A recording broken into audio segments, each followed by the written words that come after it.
ಧರ್ಮಸ್ಥಳದ ವಿರುದ್ಧ ಷಡ್ಯಂತ್ರಗಳು ಒಂದೊಂದಾಗೆ ಹೊರಗಡೆ ಬರ್ತಾ ಇದೆ. ಯೂಟ್ಯೂಬರ್ಗಳಿಗೂ ಕೂಡ ಸಾಕಷ್ಟು ಫಂಡಿಂಗ್ ಆಗಿದೆ ಅನ್ನೋ ಆರೋಪ ಕೇಳಿ ಬಂದಿದೆ. ಈ ನಡುವೆ ನನಗೂ ಕೂಡ ಆಫರ್ ಬಂದಿತ್ತು ಅಂತ ಹೇಳಿ ಗೋಲ್ಡನ್ ಕನ್ನಡಿಗ ಯೂಟ್ಯೂಬರ್ ಸುಮಂತ್ ಆರೋಪ ಮಾಡ್ತಿದ್ದಾರೆ. ಈ ಬಗ್ಗೆ ಮಾತಾಡೋದಕ್ಕೆ ನಮ್ಮ ಜೊತೆ ಸ್ವತಃ ಸುಮಂತ್ ಇದ್ದಾರೆ, ಅವ್ರನ್ನ ಮಾತಾಡಿಸ್ತೀನಿ. ನಿಮಗೆ ಆಫರ್ ಮಾಡಿದವರು ಯಾರು, ಜೊತೆಗೆ ಯಾವಾಗ ಆಫರ್ ಬಂದಿತ್ತು ಅಂತ? ಸರ್, ನಾನು ಇದೇ ಚಂದನಗೌಡರು ಬಟ್ಟೆ ಅಂಗಡಿ ಓಪನ್ ಇರುತ್ತೆ. ಚಂದನಗೌಡರು ನನಗೆ 2 ವರ್ಷದಿಂದ ಪರಿಚಯ, ಅಭಿನೂ 2 ವರ್ಷದಿಂದ ಪರಿಚಯ ಐತಿ. Abhi United media, United media ಇವಾಗೇನು SITಗೆ ವಿಚಾರಣೆ ಕರೆದಿದ್ದಾರೆ. ಆ 5 ತಿಂಗಳ ಹಿಂದೆ ಚಂದನಗೌಡರದ್ದು ಬಟ್ಟೆ ಅಂಗಡಿ ಓಪನ್ ಆಗುತ್ತೆ. ಆ ಬಟ್ಟೆ ಅಂಗಡಿಗೆ ನನ್ನ ಇದೇ ಚಂದನಗೌಡರು ಇನ್ವೈಟ್ ಮಾಡಿರ್ತಾರೆ, ಬಾ ನಂದು ಬಟ್ಟೆ ಅಂಗಡಿ ಓಪನ್ ಇದೆ ಅಂದ್ಬಿಟ್ಟು. ಆ ಬಟ್ಟೆ ಅಂಗಡಿ ಓಪನ್ಗೆ ನಾನು ಹೋಗಿರ್ತೀನಿ. ಅಭಿನೂ ಅಲ್ಲಿ ಕ್ಯಾಮ್ರಾಮ್ಯಾನ್ ಆಗಿ ಬಂದಿರ್ತಾನೆ. ಆವಾಗ ಕ್ಯಾಮ್ರೆಯಲ್ಲಿ ಶೂಟೆಲ್ಲ ನಡೆಯುತ್ತೆ. ನಡೆದ ನಂತರ ನಾನು ಅಭಿನ ಕರ್ಕೊಂಡು ಹೋಗ್ಬಿಟ್ಟು ನೋಡ್ತೀನಿ, ಅಂದರೆ ಮಾತಾಡ್ತೀವಿ, 1-2 ಅವರ್ ಕೂತ್ಕೊಂಡು ಮಾತಾಡ್ತೀವಿ ಈ ವಿಚಾರದ ಬಗ್ಗೆ. ಯಾಕಂತಂದರೆ ನನಗೂ ಸ್ವಲ್ಪ ಕ್ಲಾರಿಟಿ ಬೇಕಾಗಿರುತ್ತೆ, ನಮಗೂ ಸ್ವಲ್ಪ ಹುಮ್ಮಸ್ಸು, ಏನು ಹಿಂಗೆ ವೈರಲ್ ಆಗೋಯ್ತಲ್ಲ ಅಂದ್ಬಿಟ್ಟು ನಾನು ಕೇಳ್ತೀನಿ ಅಭಿನ, ಏನು ಬ್ರೋ ಹಿಂಗೆ ವೈರಲ್ ಆಗೋಯ್ತಲ್ಲ ಸಮೀರ್ನ ವೀಡಿಯೋ, ಫ್ರೆಶ್ ವೀಡಿಯೋ ಬಿಟ್ಟಿದ್ದಾವಾಗ, ಫ್ರೆಶ್ ವೀಡಿಯೋ ಬಿಟ್ಟು 1 ತಿಂಗಳ ನಂತರನೇ ಏನು ಹಿಂಗೆ ವೈರಲ್ ಆಗೋಯ್ತಲ್ಲ ಅಂತ ನಾನು ಕೇಳ್ತೀನಿ. ಆವಾಗ ಇದೇ ಅಭಿ ಹೇಳಿದ್ದಾನೆ, ಇದು ವೈರಲ್ ಆಗಿದ್ದಲ್ಲ, ವೈರಲ್ ಮಾಡಿಸಿದ್ದು. ನೀನು ವೈರಲ್ ಆಗಿದ್ದು ಮಾತ್ರ ನೋಡಿದೀಯಾ, ಅದರಿಂದ ಯಾವುದೇ ಕೆಲಸ ನಡೀತು ಅಂತ ನೀನು ನೋಡಲಿಲ್ಲ ಅಂತ ಇದೇ ಅಭಿ ನನಗೆ ಹೇಳಿದ್ದಾನೆ. ನಾನು ಹೌದಾ, ಯಾವ ರೀತಿ ಕೆಲಸ ನಡೀತು ಅಂತ ನಮಗೊಂದು ಕುತೂಹಲ ಕೇಳೋಕ್ಕೆ ನಾನು ಕೇಳ್ತೀನಿ. ಅವಾಗ ಇದೇ ಅಭಿ ಹೇಳಿದ್ದಾನೆ, 300-400 ಟ್ರೋಲ್ ಪೇಜ್ ಕೆಲಸ ಮಾಡಿದೆ, ಇದರಿಂದ 50-60 ಕಂಟೆಂಟ್ ಕ್ರಿಯೇಟರ್ಸ್ ಕೆಲಸ ಮಾಡಿದ್ದಾರೆ ಅಂತ ಹೇಳ್ದ. ಹೌದಾ, ಇದಕ್ಕೆಲ್ಲ ಫಂಡಿಂಗ್ ಬೇಕಲ್ಲ, ಯಾರು ಸುಮ್ಮನೆ ಮಾಡಲ್ಲ, ಇದಕ್ಕೆಲ್ಲ ಫಂಡಿಂಗ್ ಎಲ್ಲ ಬರುತ್ತೆ ಅಂತಂದರೆ ಅವನೇ ಹೇಳಿದ್ದಾನೆ, ನಮ್ಮ ಬಾಸ್ ಗಿರೀಶ್ ಮಠನ್ ಅನ್ನೋರು ಮತ್ತು ಮಹೇಶ್ ತಿಮ್ರೋಡಿಯವರು ಇವರೇ ಫಂಡ್ ಮಾಡೋದು ಅಂತ ಹೇಳಿದ್ದಾನೆ. ಆಮೇಲೆ ನನಗೂ ಆಫರ್ ಮಾಡ್ತಾನೆ, ಬಾ ನೀನು ವೀಡಿಯೋ ಮಾಡು, ನಿನಗೂ ಏನು ಮತ್ತು ಟ್ರಾನ್ಸ್ಪೋರ್ಟ್ ಆಗಿರ್ಬೋದು, ಮತ್ತು ಉಳ್ಕೊಳ್ಳೋಕೆ ವ್ಯವಸ್ಥೆ ಆಗಿರ್ಬೋದು, ನಿನಗೆ ಫೈನಾನ್ಷಿಯಲಿ ಏನಿದೆ ಅದನ್ನು ನಾವು ನೋಡ್ಕೋತೀವಿ, ನೀನು ಬಂದು ವೀಡಿಯೋ ಮಾಡು, ನಾನು ಧರ್ಮಸ್ಥಳದಲ್ಲಿ ಇನ್ವೆಸ್ಟಿಗೇಷನ್ ಮಾಡ್ತಾಯಿದ್ದೀನಿ. ಇನ್ವೆಸ್ಟಿಗೇಷನ್ನು ನಾನು ಏನು ಕೊಡ್ತೀನಿ ಅದನ್ನು ನೀನು ವೀಡಿಯೋ ಅಪ್ಲೋಡ್ ಮಾಡಬೇಕು ಅಂತ ಅವನೇ ಹೇಳಿದ್ದಾನೆ. ನೀವು ಯಾಕೆ ಹೋಗಲಿಲ್ಲ? ಸರ್, ನಾನು ಅವಾಗ ಕಾಲೇಜ್ ಟೈಮು, ನಂದು ಎಕ್ಸಾಮ್ ಟೈಮ್ ಬೇರೆ, ಮತ್ತು ಈ ವಿಚಾರದ ಬಗ್ಗೆ ನನಗೇನು ಗೊತ್ತಿರಲಿಲ್ಲ. ನನಗನ್ಸಿದ್ದು ಈ ವಿಚಾರದಲ್ಲಿ ಇಷ್ಟೆಲ್ಲ ನಡೀತಾ ಇದೆ ಅಂದರೆ ದೊಡ್ಡವ್ರು ಇನ್ವಾಲ್ವ್ ಆಗಿದ್ದಾರೆ. ನಾಳೆ ದಿನ ನಮ್ಮ ಬುಡುಗ್ ಬಂದರೆ ನಾವೇನು ಮಾಡೋಣ? ಈ ವಿಚಾರದ ಬಗ್ಗೆ ನನ್ನ ಕಂಪ್ಲೀಟ್ ನನ್ನ ಇದ್ರ ಬಗ್ಗೆ ಸ್ವಲ್ಪ ಸ್ಟಡಿ ಮಾಡಬೇಕು. ಯಾಕೆ ಅಂತಂದರೆ ಸರ್, ನಮ್ಮದೆಲ್ಲ ಹುಮ್ಮಸ್ಸು ಅಂತ ಹೋಗಿ ಮಾಡಿಬಿಡ್ತೀವಿ, ನಾಳೆ ದಿವಸ ಬುಡುಗ್ ಬಂದರೆ ಯಾರೂ ಬರೋಲ್ಲ. ಅದಕ್ಕೋಸ್ಕರನೇ ನಾನು ಹೋಗಿಲ್ಲ. ನಾನು ಅದಾದಮೇಲೆ ಸೌಜನ್ಯ ಕೇಸ್ತು ಸ್ವಲ್ಪ 1-1.5 ಸಾವಿರ ಪುಟ ಓದಿದ್ದೀನಿ ನಾನು ಇದುವರೆಗೂ, 1-1.5 ತಿಂಗಳಿಂದ, 2 ತಿಂಗಳಿಂದ. ಅದಾದಮೇಲೆ ತರಿಸ್ಕೊಂಡು ನಾನು ಓದಿದ್ಮೇಲೆ ಏನಾಗಿದೆ ಅಂತ ಗೊತ್ತಾಗಿತ್ತು. ಇದು ಎಲ್ಲ ನನ್ನ ಅದಕ್ಕೋಸ್ಕರ ಕಾಲೇಜ್ ಟೈಮ್ ಬೇರೆ, ಎಕ್ಸಾಮ್ ಟೈಮ್ ಬೇರೆ, ಆಮೇಲೆ ಯೂಟ್ಯೂಬರ್ ಯಾವಾಗ ಬೇಕಾದರೂ ಆಗ್ಬೋದು ಅಂತಂದ್ಬಿಟ್ಟು ನಾನು ಮಾಡಿದ್ದು. ಇದೇ ಅಭಿ ನನಗೆ ಆಫರ್ ಮಾಡಿದ್ದು. ಜೊತೆಗೆ ಅವರೆಲ್ಲ ವಿಡಿಯೋ ಮಾಡ್ತಾ ಇರೋದು ನೋಡಿದ್ರೆ ಅವ್ರು ಫಂಡಿಂಗ್ ಆಗಿದೆ ಅನಿಸುತ್ತಾ? ಅವನೇ ಹೇಳಿದಾನಲ್ಲ ಸರ್, ನಮಗೆಲ್ಲ ಫಂಡಿಂಗು ಗಿರೀಶ್ ಮಠನ್ ಅವ್ರು, ಮಹೇಶ್ ತಿಮ್ರೋಡಿ ಅವ್ರ ಬಾಸ್ ಅಂತೆ, ಅವರೇ ಮಾಡಿರೋದಂತೆ. ನೀನು ಉಳ್ಕೊಳ್ಳೋಕೆ ವ್ಯವಸ್ಥೆ ಮಾಡ್ತೀವಿ ಅಂತಲೇ ನನಗೆ ಹೇಳಿದ್ದಾರೆ. ನೀನು ಮಹೇಶ್ ತಿಮ್ರೋಡಿ ಅವ್ರ ಮನೆ, ನಾನು ಕೇಳ್ತೀನಿ ಎಲ್ಲಿ ಉಳ್ಕೊಳ್ಳೋದು, ಏನು ಮಾಡೋದು ಅಂತ. ಮಹೇಶ್ ತಿಮ್ರೋಡಿ ಅವ್ರ ಮನೇಲಿ ಉಳ್ಕೊಬೋದು, ನಿನ್ಗೆ ಅಡ್ಜಸ್ಟ್ ಆಗಿಲ್ಲ ಅಂತಂದರೆ ರೂಮ್ನು ಕೊಡಿಸ್ತೀವಿ ಅಂತ ಅವ್ರು ಹೇಳಿದ್ರು. ಚಂದನಗೌಡರು ನೋಡಿ, ಇದೇ 1-1.5 ವರ್ಷ ಆಯಿತು MP ಎಲೆಕ್ಷನ್ ಆಗಿ. MP ಎಲೆಕ್ಷನ್ನಲ್ಲಿ ಇದೇ ಚಂದನಗೌಡರು ನನ್ನ ಹತ್ರ ಕಾಸಿಲ್ಲ, ನನ್ನ ಹತ್ರ ಎಲೆಕ್ಷನ್ಗೆಲ್ಲ ಸುರಿದುಬಿಟ್ಟಿದ್ದೀನಿ, ನಾನು ಈಗ 1-2-3 ದಿನದಲ್ಲಿ ಕೂತ್ಕೊಬಿಟ್ರೆ ನನಗೆ ಜನ ದುಡ್ಡು ತಗೊಂಡು ಸುಮ್ಮನಾಗ್ಬಿಟ್ಟವನೇ ಅಂತಾರೆ, ಬ್ಯಾಕೌಟ್ ಆಗ್ಬಿಟ್ಟ ಅಂತಾರೆ ಅಂತಂದ್ಬಿಟ್ಟು 2 ಲಕ್ಷಕ್ಕೆ 1.5 ಲಕ್ಷ 2 ಲಕ್ಷಕ್ಕೆ ಇದೇ ಚಂದನಗೌಡ ಒಡಬೇಡ ಮಾಡ್ತಾರೆ. ಅದನ್ನು 1-1.5 ವರ್ಷದಲ್ಲಿ ಅವ್ನ ಮೇಯ್ನ್ ಸೋರ್ಸು ಯೂಟ್ಯೂಬ್ ಬಿಟ್ಟರೆ ಅವ್ನಿಗೆ ಬೇರೆ ಏನಿಲ್ಲ. ಇವಾಗ ಬಟ್ಟೆ ಅಂಗಡಿ ಮಡಗಿರ್ಬೋದು. ಯೂಟ್ಯೂಬಲ್ಲಿ ನೀವು 1-1.5 ವರ್ಷದಲ್ಲಿ ನೀವು 50 ಲಕ್ಷ ಸಂಪಾದನೆ ಮಾಡ್ಬೋದು. ಬಟ್ಟೆ ಅಂಗಡಿ ಖರ್ಚಾಗಿರೋದು 50 ಲಕ್ಷ. ನೀವು ನೋಡಿ, ನಿರಂತರವಾಗಿ ಧರ್ಮಸ್ಥಳದ ವಿರುದ್ಧ ಇವ್ರ ಪರ, ಬುರುಡೆ ಗ್ಯಾಂಗ್ ಪರ ವೀಡಿಯೋ ಮಾಡ್ಕೊಬೋತಾ ಇರೋದು. ಅಷ್ಟು ಬುರುಡೆ ಸಿಕ್ತು, ಇಷ್ಟು ಬುರುಡೆ ಸಿಕ್ತು ಅಂತ. ಯಾವುದೂ ಬೇಡ ಸರ್ ನಿಮಗೆ. ಇನ್ನೊಂದು ಸ್ಟ್ರಾಂಗ್ ಎಕ್ಸಾಂಪಲ್ ಕೊಡ್ತೀನಿ. ಇದೇ ಲಕ್ಷ್ಮಿ ಅನ್ನೋ ಇವತ್ತಿದು ಪಾನ್ ಕಾರ್ಡೋ ಡೆಬಿಟ್ ಕಾರ್ಡೋ ಏನೋ ಸಿಕ್ತು ಅಂದ್ಬಿಟ್ಟು ಅಷ್ಟೊಂದು ಸಿಕ್ಬಿಡ್ತು. ಆಮೇಲೆ 5ನೇ ಪಾಯಿಂಟಲ್ಲಿ ಮೂಳೆ ಸಿಕ್ತು ಅಂದ್ಬಿಟ್ಟು, ಮೂಳೆ ಸಿಗಲಿಲ್ಲ ಅಂದ್ರೆ ಹಿಂಗಂತೆ, ಮೂಳೆ ಸಿಕ್ತು ಅಂದ್ರೆ ಹಿಂಗಂತೆ ತಮ್ಲೈನ್ ಫೋಟೋ ಬೇಕಾದ್ರೆ ನೀವು ನೋಡ್ಬೋದು ಅವ್ನ ಚಾನಲಲ್ಲಿ. ಇದೇ ಸಮೀರ್ನ ವೀಡಿಯೋ ಬಿಟ್ಟಾದಮೇಲೆ ಅದಕ್ಕೊಂದು ಒಂದು ಹೆಣ್ಮಗಳದು ಇಲ್ಲ, ಅವರು ಎಲ್ಲೋ ಇದ್ದಾರೆ, ಅವ್ರು ಯಾವುದೋ ಊರಲ್ಲಿ ಇದ್ದಾರೆ ಅಂತಂದಾಗ ಒಂದು ಕ್ಲಾರಿಫಿಕೇಷನ್ ವೀಡಿಯೋ ಕೊಟ್ಟಿಲ್ಲ. ಯಾಕೆ ಕೊಟ್ಟಿಲ್ಲ? ಕೊಡಬೇಕಿತ್ತು ತಾನೆ.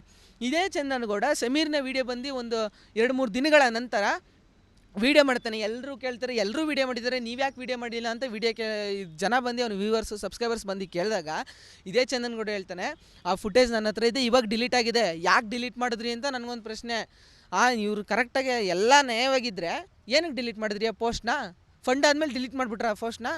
ಇದೇ ಚಂದನ್ಗೌಡ ಹೇಳ್ತಾನೆ, ನನಗೆ ಒಬ್ಬ ಯೂಟ್ಯೂಬರ್, ನಮ್ಮದೇ ಕಮ್ಯುನಿಟಿಯ ಒಬ್ಬ ಹುಡುಗ ಯೂಟ್ಯೂಬರ್ ನನಗೆ ಆಫರ್ ಮಾಡಿದ್ದ, ಸೌಜನ್ಯ ಪ್ರಕರಣದಲ್ಲಿ ನೀವು ಸೌಜನ್ಯ ಪ್ರಕರಣದಲ್ಲಿ ಹಿಂಗೆ ಹೋರಾಟ ಮಾಡ್ತಾಯಿದ್ದೀವಿ, ಅದ್ರ ಬಗ್ಗೆ ವೀಡಿಯೋ ಮಾಡಿದ್ರೆ ನಿಮಗೆ ಇಷ್ಟು ಫಂಡ್ ಅಂತ ಕೊಡಿಸ್ತೀನಿ ನಾನು ಅಂತ ವೀಡಿಯೋ ಮಾಡಿದ್ದೆ. ಆ ವೀಡಿಯೋ ನನ್ನ ಹತ್ರ ಐತೆ, ಅವ್ನು ಇವಾಗ ಡಿಲೀಟ್ ಮಾಡಿರ್ಬೋದು, ನನ್ನ ಹತ್ರ ಐತೆ ಅಂತಂದ. ಆ ಯುವಕ ಬೇರೆ ಯಾರೂ ಅಲ್ಲ, ಆ ಹುಡುಗ ಬೇರೆ ಯಾರೂ ಅಲ್ಲ, ಇದೇ ಅಭಿನಯ್. ಆಫರ್ ಮಾಡಿದ್ದು Abhinay.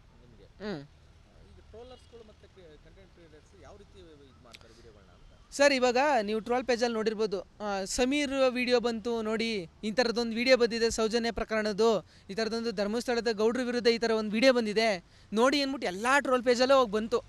Sir 300-400 troll page 50-60 content creators ಕೆಲಸ ಮಾಡಿದ್ರು ಅಂದರೆ ಮುಗೀತು.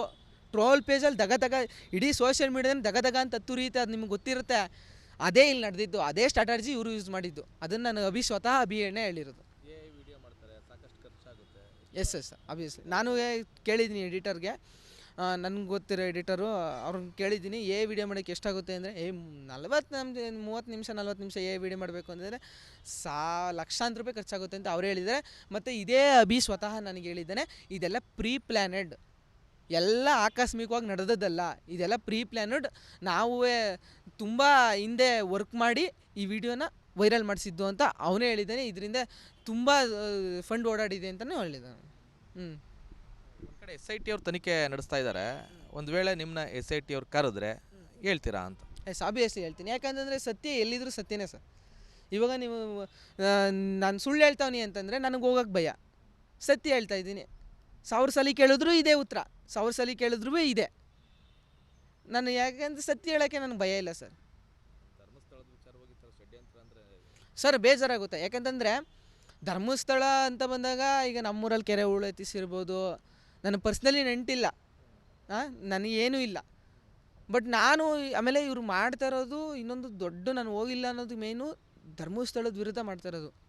ಧರ್ಮಸ್ಥಳದ ಪರನೂ ದೊಡ್ಡವರವ್ರೆ, ಇವ್ರ ಪರನೂ ದೊಡ್ಡವರವ್ರೆ, ಮಧ್ಯದಲ್ಲಿ ಮಿಕ್ಕಗಳಾಗೋರು ನಾವೇ, ಅದಕ್ಕೋಸ್ಕರ ನಾನು ಹೋಗಿಲ್ಲ ಅಷ್ಟೆ. ಅಲ್ಲ, ಇವತ್ತೆಲ್ಲ ಈ ರೀತಿ ಮಾತಾಡ್ತಾ ಇದ್ದೀರಲ್ಲ, ನಿಮಗೂ ಯಾವುದಾದ್ರೂ ಫಂಡ್ ಮಾಡಿದಾರಾ ಅಥವಾ ಯಾರು ಹಣ ಕೊಟ್ಟು ಈ ರೀತಿ ಹೇಳಿಸ್ತಾ ಇದ್ದಾರಾ ಅನ್ನೋ ಆರೋಪಗಳು ಬರ್ಬೋದು, ಪ್ರಶ್ನೆಗಳು ಉಟ್ಕೋಬೋದಲ್ವಾ? ಸರ್ ನಾನು ಫಂಡಾ, ನನಗೂ ಯಾರಾದರೂ ಫಂಡ್ ಮಾಡ್ತಾರಾ? ಅಭಿ ಆಫರ್ ಮಾಡಿದ್ರು, ಮತ್ತೆ ಯಾರಾದರೂ ಈ ರೀತಿ ಹೇಳೋದಕ್ಕೆ ಯಾರು ಹಣ ಕೊಟ್ಟಿರ್ಬೋದಲ್ಲ, ಆ ರೀತಿ ಒಂದು ಪ್ರಶ್ನೆಗಳು ಉಟ್ಕೊಳ್ತಾವಲ್ವಾ ಅಂತ. ಸರ್ ನಾನು ಹಣ ತೊಗೊಂಡು ಮಾಡೋದಾಗಿದ್ದಿದ್ರೆ, ದುಡ್ಡುಗೋಸ್ಕರ ಮಾಡೋದಾಗಿದ್ದಿದ್ರೆ ಯಾವಾಗಲೂ ಮಾಡ್ತಿದ್ದೆ. ನಾನು ಅಭಿ ಜೊತೆನೇ ಹೊಂಟೋಗ್ಬಿಡ್ತಿದ್ದೆ, ನಡಿ ಗುರು ಆಗೋದಾಗಲಿ ಅಂತ. ನಾನು ಅದಾದಮೇಲೆ ಕಾಲೇಜ್ ಮುಗಿದ್ಮೇಲೆ ಬತ್ತಿನ ಗುರು ಅಂತಂದಿದ್ರೆ ಬಾ ಅಂತಂತಿದ್ನ, ಬೇಡ ಅಂತ ಅದಕ್ಕೆ ಕಾರಣಕ್ಕೂ ಅಂತಿರಲಿಲ್ಲ. ನನಗೆ ಫಂಡ್ ತಗೊಂಡು ನಾನು ಬೇಕಾದ್ರೆ ತನಿಖೆ ಮಾಡಲಿ, ನನ್ನ ಬ್ಯಾಂಕ್ ಸ್ಟೇಟ್ಮೆಂಟ್ ಆಗಿರ್ಬೋದು ಎಲ್ಲ ನಮ್ಮ ಮನೆಯವ್ರದ್ದೆಲ್ಲ ಕೊಡ್ತೀನಿ, ತನಿಖೆ ಮಾಡಲಿ ಬೇಕಾದ್ರೆ, ನನ್ನದನ್ನು ತನಿಖೆ ಮಾಡಲಿ ಬೇಕಾದ್ರೆ. ನೀವು ನಿಮ್ಮ ಪೇಜ್ಗಳಲ್ಲೂ ಕೂಡ ಧರ್ಮಸ್ಥಳದ ಪರವಾಗಿ ಒಂದಷ್ಟು ವಿಡಿಯೋಗಳಿದೆ ಸರ್. ನಾನು ಈ ಹಿಂದೆ ನೋಡಿ ಧರ್ಮಸ್ಥಳದ ನಾನು ಪರವಾಗಿ ವಿಡಿಯೋನೇ ಮಾಡಿಲ್ಲ. ಇವ್ರು ಯಾವಾಗ ಷಡ್ಯಂತ್ರ ಮಾಡ್ತವ್ರೆ ಅಂತ ಗೊತ್ತಾಯ್ತೋ ನನಗೆ, ಅವಾಗ ನಾನು ಧರ್ಮಸ್ಥಳದ ಪರ ವಿಡಿಯೋ ಮಾಡಿದ್ದು. ಇವ್ರದ್ದೆಲ್ಲ ದೊಡ್ಡ ಷಡ್ಯಂತ್ರ, ಇವ್ರದ್ದೆಲ್ಲ ಇದು ಅಂತ ಗೊತ್ತಾದ ಮೇಲೆ ನಾನು ಧರ್ಮಸ್ಥಳದ ಪರ ವಿಡಿಯೋ ಮಾಡಿದ್ದು. ಧರ್ಮಸ್ಥಳದ ಪರ ಅನ್ನೋದಕ್ಕಿಂತ ನನಗಿರೋ ಕ್ವಶನ್ಗಳನ್ನ ನಾನು ರೈಸ್ ಮಾಡಿದ್ದು. ಧರ್ಮಸ್ಥಳದ ಪರ ಅಂತ ನಾನು ಹೇಳಿಲ್ಲ. ಸಮೀರ್ ನನ್ನ ಅಕೌಂಟ ಹೋಗಿಸಿದ್ದಾಗಲೇ ನಾನು ಅಫಿಷಿಯಲಾಗಿ ನಾನು ಧರ್ಮಸ್ಥಳದ ಪರ ಮಾತಾಡ್ತೀನಿ, ಅದೇನು ಮಾಡ್ಕೊತೀನಿ ಮಾಡ್ಕೊ ಅಂತ ಹೇಳಿದ್ದು. ನಿಮ್ಮ ಅಕೌಂಟ್ ಏನಾಯಿತು? ನಂದು 56,000 ಫಾಲೋವರ್ಸ್ ಇದ್ದರು ಇನ್ಸ್ಟಾಗ್ರಾಮಲ್ಲಿ. ಸಮೀರ್ನಿಗೆ ಒಂದು ಕ್ವಶನ್ ಕೇಳಿದ್ದೆ, UDR ಮಾಡಿರುವಂಥ 70 UDR ಮಾಡಿರುವಂಥ ಬುರುಡೆಗಳು ಎಲ್ಲೋದೋ ಅಂತ. ನಾನು ಅದನ್ನು ಕೇಳಬೇಡ ಗುರು, ನೀನು ಅದು ಬಿಟ್ಟಾಕು 70 UDR ಮಾಡಿರೋ ಬುರುಡೆಗಳು ಅದು ಅಫಿಷಿಯಲಾಗಿ ಊತಾಕಿದ್ದೀವಿ ಅಂತ ಹೇಳ್ತಿರೋದು, ನೀನು ಸಾವಿರಾರು ಬುರುಡೆಗಳು ಎಲ್ಲೋದು ಅಂತ ನಾನು ಕೇಳಿದ್ದು.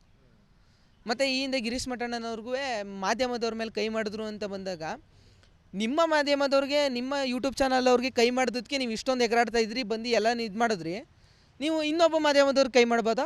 ಅವರು ನಿಮ್ಮ ಥರ ನಿಮ್ಮ ಯೂಟ್ಯೂಬರ್ಗಳ ಥರನೇ ಅಲ್ವಾ ಅಂತ ಅಂದ್ಬಿಟ್ಟು ವಾಯ್ಸ್ ರೈಸ್ ಮಾಡಿಬಿಟ್ಟು ಕಚಡ ಲಫರ್ ಅಂತ ಬೇರೆ ಬರೆದ್ಬಿಟ್ಟಿದ್ದೆ. ಅದಕ್ಕೆ ಅವನು ರಿಪೋರ್ಟ್ ಹೊಡೆದ್ಬಿಟ್ಟು ವಾರ್ನಿಂಗ್ ಬಿದ್ದಿತ್ತು ನನಗೆ. ಸಮೀರ್ ರಿಪೋರ್ಟ್ ಹೊಡೆದ ತಕ್ಷಣ ಅವನು ನನ್ನ ವಿರುದ್ಧ ಏನೇನು ಬೇಕು ಸಾಕ್ಷಿಗಳೆಲ್ಲನೂ ಅವನು ಸಬ್ಮಿಟ್ ಮಾಡಿದ್ದಾನಂತೆ. ಅಂದರೆ ಅವ್ನ ಪ್ರೈವಸಿಗೆ ನಾನು ಧಕ್ಕೆ ತರೋದು ಎಲ್ಲನೂ ಅವನು ಸಬ್ಮಿಟ್ ಮಾಡಿರೋದಕ್ಕೆ ನನ್ನ ಅಕೌಂಟ್ನ ಪರ್ಮನೆಂಟಾಗಿ ಡಿಲೀಟ್ ಮಾಡ್ತಾರೆ. ಅದಾದ ನಂತರ ಹೊಸ ಸರ್ ನಾನು ಫಾಲೋವರ್ಸ್ ಎಲ್ಲ ಏನು ಸರ್ ಕಾಪಿರೈಟ್ ಬರಲ್ಲ ಅಂತ ಹೇಳ್ಕೊಂಡಿದ್ರು. ಕಾಪಿರೈಟ್ ಹೆಂಗೆ ಕೊಟ್ಟರು? ಅದ್ರ ಹತ್ರ ನನ್ನ ಹತ್ರ ಪ್ರೂಫ್ ಐತೆ ಯಾರು ಕಾಪಿರೈಟ್ ಕೊಟ್ಟಿರೋದು ಅಂತ ಮೇಲ್ ಮಾಡಿರೋದು ನನ್ನ ಹತ್ರ ಪ್ರೂಫ್ ಐತೆ, ಯಾವ ವಿಡಿಯೋ ಕಾಪಿರೈಟ್ ಕೊಟ್ಟಿರೋದು ಅಂತಲೂ ಪ್ರೂಫ್ ಐತೆ. ಇಷ್ಟು ದಿನ ಹಣದ ಆಫರ್ ಬಗ್ಗೆ ಯಾವುದು ಹೇಳಲಿಲ್ಲ, ಈಗ ಬಂದಿದ್ರಿ ಯಾಕೆ? ಸರ್ ಇಷ್ಟು ದಿನ ಅಂತಂದರೆ ಇದು ನಾವು ಪರ್ಸ್ನಲಿ ಮಾತಾಡಿರೋದು, ಪರ್ಸ್ನಲಿ ಕೂತ್ಕೊಂಡು ಮಾತಾಡಿರೋದು. ನೋಡಿ, ಒಂದು ನಮಕರಂ ಕೆಲಸ ಥರ ಆಗಬಾರ್ದು. ಅವ್ರೇನೋ ನಂಬಿಕೆ ಇಟ್ಟು ನಮ್ಮ ಮೇಲೆ ಹೇಳಿರ್ತಾರೆ, ಅವ್ರೇನೋ ನಂಬಿಕೆ ಇಟ್ಟು ನಮ್ಮ ಜೊತೆ ಮಾತಾಡಿರ್ತಾರೆ, ಅದು ಆಗಬಾರ್ದು. ಬಟ್ ದಿನೇ ದಿನೇ ಇವರು ಅಪಪ್ರಚಾರ ಶುರು ಮಾಡಿದ್ರೆ, ಇಷ್ಟೆಲ್ಲ ಸುಳ್ಳು ಅಂತ ಗೊತ್ತಾದ್ಮೇಲೆ ಇವರು ದಿನೇ ದಿನೇ ಅದನ್ನು ಸತ್ಯ ಅಂತ ವಾದ ಮಾಡ್ಕೊಳಕ್ಕೆ ಹೋಯ್ತವ್ರಲ್ಲ, ಅದನ್ನು ಇದು ಅಂತ ವಾದ ಮಾಡ್ಕೊಳಕ್ಕೆ ಹೋಯ್ತವ್ರಲ್ಲ. ನಿಜ ಹೇಳಕ್ಕೆ ನಾನು ಯಾಕಿದ್ರಿ? ಸುಳ್ಳು ಹೇಳ್ತಾರೋರು ರಾಜಾರೋಷವಾಗಿ ಹೇಳ್ತವ್ರೆ, ನಿಜ ಹೇಳಕ್ಕೆ ನಾನು ಯಾಕೆ? ನಮ್ಗೆ ಯಾಕೆ ಅಂತ ಇದ್ದಿದ್ದಷ್ಟೇ. ಈಗ ಸರ್, ಸಾಕಷ್ಟು ಜನ ಷಡ್ಯಂತ್ರ ಮಾಡಿದ್ದಾರೆ, ಜೊತೆಗೆ ಅವ್ರಿಗೆಲ್ಲ ಫಂಡಿಂಗ್ ಹೋಗಿದೆ ಅಂತ ಆರೋಪ ಮಾಡ್ತಾ ಇದ್ರಿ, ಜೊತೆಗೆ ಅಂತ ಅವ್ರಿಗೆಲ್ಲ ಶಿಕ್ಷೆ ಆಗಬೇಕಾ ಅಂತ? ಎಸ್, ಅಫ್ಕೋರ್ಸ್ ಆಗಲೇಬೇಕು ಸರ್. ಯಾಕೆ ಅಂತಂದರೆ ನಮ್ಮ ಕಾನೂನು ಎಲ್ಲ ನಾವು ಕಾನೂನು ಅಡಿಯಲ್ಲಿರೋರು, ಭಾರತದ ಸಂವಿಧಾನದ ಅಡಿಯಲ್ಲಿರೋರು ನಾವು. ನಮ್ಮ ಕಾನೂನೇ ಇವ್ರು ಮೀರಿ ಇಷ್ಟೆಲ್ಲ ಮಾಡ್ತಾರೆ ಅಂತಂದರೆ ನಾಳೆ ದಿವಸ ಇನ್ನೊಂದು ಅಪಪ್ರಚಾರ ಮಾಡ್ಬೋದು, ಇನ್ನೊಂದು ದೇವಾಲಯಕ್ಕೆ ಹೋಗ್ಬೋದು, ಇನ್ನೊಂದು ಏನೋ ಮಾಡ್ಬೋದು, ಟಾರ್ಗೆಟ್ ಮಾಡ್ಬೋದು. ಯಾಕೆಂತಂದರೆ ಇದಕ್ಕೆಲ್ಲ ಮೇಯ್ನ್ ಫಂಡಿಂಗ್ ಎಲ್ಲಿಂದ ಬರ್ತಾಯಿದೆ? ಗಿರೀಶ್ ಮಟ್ಟಣ್ಣ, ಮಹೇಶ್ ಟಿಮ್ರೋಡಿ ಅವರು ಇದಕ್ಕೆ ಫಂಡ್ ಮಾಡ್ತಾರೆ ಅಂತ ನನ್ನ ಜೊತೆ ಹೇಳಿದ್ದು, ಅವ್ರಿಗೆ ಎಲ್ಲಿಂದ ಬರ್ತಾಯಿದೆ ಅಂತ ನೋಡಬೇಕು ಫಸ್ಟು. ಯಾಕಂತಂದರೆ ಇದು 10,000 20,000ದಲ್ಲಿ ಆಗಿದ್ದಲ್ಲ, ಲಕ್ಷಾಂತರ ರೂಪಾಯಲ್ಲಿ ಆಗಿದ್ದು. ನಾನು ಹೇಳ್ತಾ ಇದ್ದೀನಿ, ಚಂದನ್ ಗೌಡ್ರಿಗೆ 50 ಲಕ್ಷದ ಬಟ್ಟೆ ಅಂಗಡಿ ಹೆಂಗೆ ಬತ್ತು? 1.5 ವರ್ಷದಲ್ಲಿ ಯಾವ್ದಾದ್ರು ಮನುಷ್ಯ 50 ಲಕ್ಷ ಸಂಪಾದನೆ ಮಾಡ್ಬೋದಾ? 20 ವೀಡಿಯೋದಲ್ಲಿ 20-25 ವೀಡಿಯೋ ಹಾಕಿರ್ಬೋದು ಅಷ್ಟೇ ಯೂಟ್ಯೂಬಲ್ಲಿ. ಅಷ್ಟೊಂದು ಸಂಪಾದನೆ ಮಾಡ್ಬೋದಾ ಹಂಗಾದ್ರೆ ಯೂಟ್ಯೂಬಲ್ಲಿ? ಎಸ್, ಆಗಲೇಬೇಕು ಸರ್, ಶಿಕ್ಷೆ ಆಗ್ಬೇಕು ಸರ್. ಇದರಿಂದ ನನ್ನ ಜೊತೆನೇ ಅಭಿ ಹೇಳಿರೋದ್ರಿಂದ ನಾನೇ ಈ ವಿಟ್ನೆಸ್ಸು. ಇದು ಕ್ಯಾಶುವಲ್ ಕೂತ್ಕೊಂಡು ಮಾತಾಡಿದ್ದಾರೆ ಸರ್. ಕೇವಲ ಆರೋಪ ಮಾತ್ರನಾ ಅಥವಾ ಸಾಕ್ಷಿಗಳೇನಾದರೂ ಇದೆಯಾ ಅಂತ? ಸರ್, ಒಂದು ಅವತ್ತಿನ CCTV, ಆ ಜ್ಯೂಸ್ ಅಂಗಡಿಯಲ್ಲಿರೋ CCTV ತೆಗೆದ್ರೆ ಒಂದು ಸಾಕ್ಷಿ ಸಿಗುತ್ತೆ. ಮತ್ತು ನಾವು ಮೀಟಾಗಿರೋದಕ್ಕೆ ನಾನು ನನ್ನದೇ ವ್ಲಾಗಲ್ಲಿ ಅಪ್ಲೋಡ್ ಮಾಡಿದ್ದೀನಿ. ಬಟ್ ಕೂತ್ಕೊಂಡು ಮಾತಾಡಿರೋದು ನಾನೇ ಈ ವಿಟ್ನೆಸ್ಸು. ಬಿಕಾಸ್ ಕೂತ್ಕೊಂಡು ಮಾತಾಡಬೇಕಾದ್ರೆ ನಾವು ವೀಡಿಯೋ ಮಾಡ್ಕೊಂಡು ಮಾತಾಡೋಲ್ಲ, ಅದು ನಿಮಗೂ ಗೊತ್ತು. ಅವರು ಮಾತಾಡೋಲ್ಲ ವೀಡಿಯೋ ಮಾಡ್ಕೊಂಡು. ನಾನು ಇವತ್ತಿನ ಮೆಚುರಿಟಿ ಇದ್ದಿದ್ರೆ ಅವಾಗ ಒಂದು ವಿಡಿಯೋ ಮಾಡ್ಕೊಂಡು ಇಲ್ಲ ರೆಕಾರ್ಡ್ ಆನ್ ಮಾಡ್ಕೊಂಡು ಇಟ್ಕೊಬಿಡ್ತಿದ್ದೆ. ನಾನು ಇದನ್ನು ಹೇಳಬೇಕು ಅನ್ನೋ ಅವಶ್ಯಕತೆಯೇ ಇರಲಿಲ್ಲ. ಇನ್ನೇನು ಹೇಳ್ತಾನೆ ಸರ್? ಫಂಡ್ ಬರುತ್ತೋ ಅಂತ ಹೇಳೋಕ್ಕಾಗುತ್ತಾ? ಲೈಕ್ಸು ಮತ್ತು ವ್ಯೂಸು ಅಂತಲೇ ಹೇಳ್ಬೋದು. ಇದರಲ್ಲೇ ಗೊತ್ತಾಗಲ್ವ ನಿಮಗೆ?